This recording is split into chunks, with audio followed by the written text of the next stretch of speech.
আসসালামু আলাইকুম। তো আজকে আমার কাছে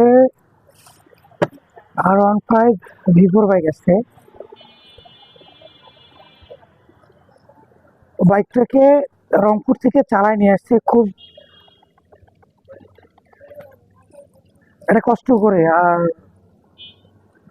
বাইকটার যে সমস্যাটা নিয়ে এসছে এটা এখন আমি দেখাবো আপনাকে। আর খুব মানে রিক্সের পর মানে বাইকটা যে চালাইছে যে কি কষ্ট করে নিয়ে আসছে শুধু বাইকেরই বুঝতে পারছে।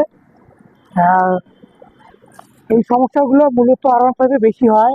সেটা হলো কি, এটা আমি স্টার্ট দিয়ে আগে শুনে দিই আপনাকে।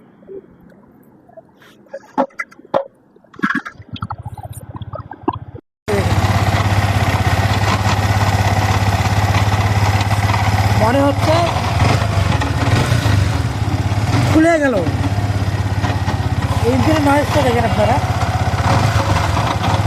দেখছেন নয়েজটা?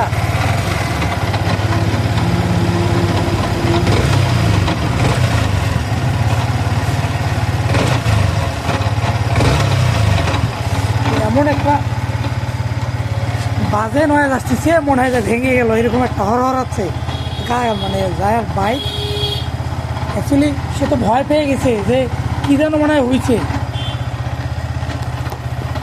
বুঝছেন? তো সমস্যাটা কি এখন খুলে সম্পূর্ণটা আপনাদের সামনে তুলে ধরবো ইনশাআল্লাহ।